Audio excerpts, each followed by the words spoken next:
We're checking out the new HTC One for 2014. This is the M8 and the Galaxy S5 that is new in 2014 as well. Hey everyone, I'm Josh Smith with GottaBeMobile.com, and today we're going to compare these two smartphones to help you pick which one you should buy. Now, as we look at the back, we see a clear difference. We have a metal design over here. This phone is actually 20% more metal than the original HTC One. There's still tiny bits of plastic where you see those darker lines there to let the antennas work, but this phone has a nice curved back, fits in your hand very well, and is very, very nicely crafted. Now, this phone has something that you don't get on the Galaxy S5, HTC Advantage. One of those promises is fast Android updates, but it also includes a free screen replacement for a broken screen in the first 6 months. It doesn't cover damage to the rest of the phone, but if you drop it and break your screen, they'll replace it free of charge. And you can check out the description for a link on how that compares to other warranties such as AppleCare. The Galaxy S5 has a soft touch plastic, and we have a speaker on the back. The speakers are on the front of the HTC One. HTC calls these boom sound speakers. They sound great. They're definitely loud enough, and they also deliver good, crisp, clear sounding audio, which is very important. They blow the Galaxy S5 speaker out of the water, and it faces you, so you just can't argue with that. Now, with this soft touch plastic back, we do gain one thing. We're able to take the back off, and here's where we see a small ring of gray, and that's actually a seal, and that combined with a plug cover keeps this phone water resistant, so you can drop it in up to 3 feet of water for about 30 minutes and it'll survive. Now, we've seen some videos where people have done similar things with the HTC One M8 and it survived, but it's not advertised to survive, so you're kind of doing that at your own risk. Whereas you can, if you want, take this in the shower or drop it in some water, and you're not gonna have to worry about the water. We can remove the battery, which is very nice. Now, we can add a micro SD card here, and we can also add a micro SD card on the side of the HTC One M8. So they're pretty matched in expanding the memory, which is nice. Now, there is a 32 gigabyte internal storage on the HTC One M8 versus 16 on the Galaxy S5 at the same $199 price point. And we're seeing some deals. There's some buy one, get one deals at Verizon, and we're seeing deals already on Amazon and places like that. If you head over to GottaBeMobile, you can find some links to different deals to get the best price on both of these. Now, if you look at the cameras, you'll see we have two cameras over here versus one camera.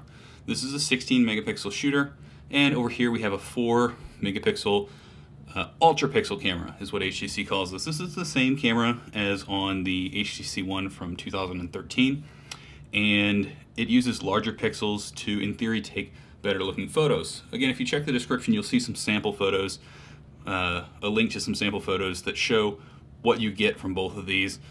The Galaxy S5 delivers better looking photos for most users, in our opinion. You can see why if you go there. There is a duo camera, so there's a second camera up here, and that allows the camera to take a photo at different focuses. So you can then go in and blur part of your photo for a more strategic or a more artistic look. And that works really well. Samsung has a similar feature that's software based, doesn't work quite as well.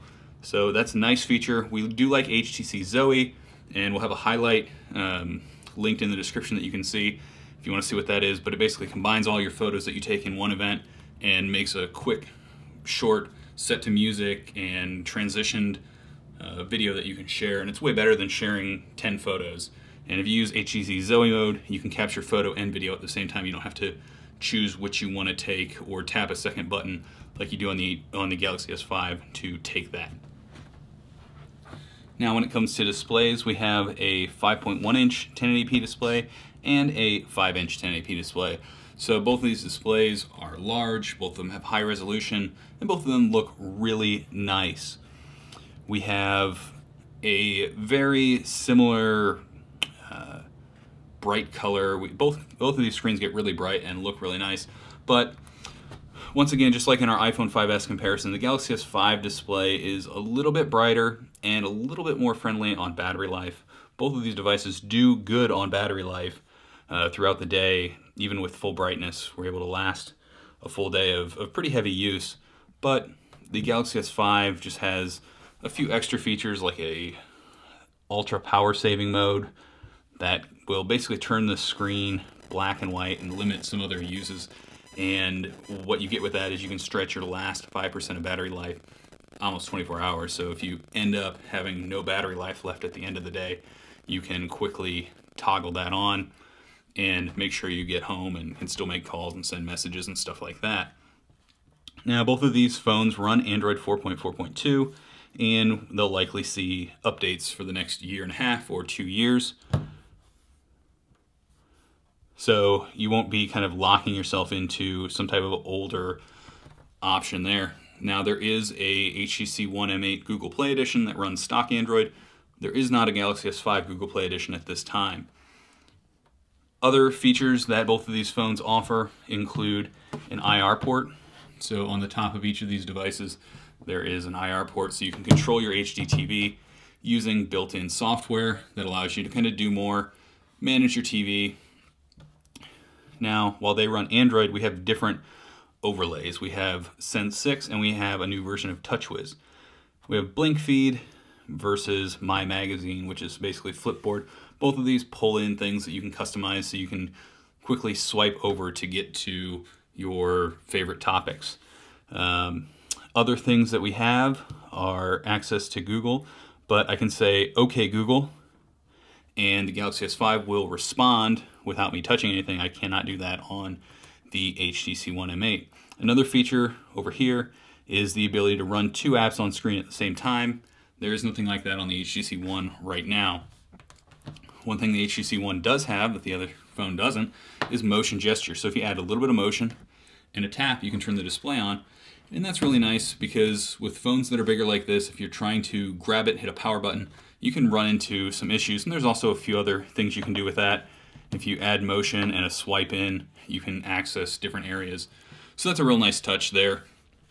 Now, another feature that the Galaxy S5 has is it comes with the ability to connect to a Gear Fit.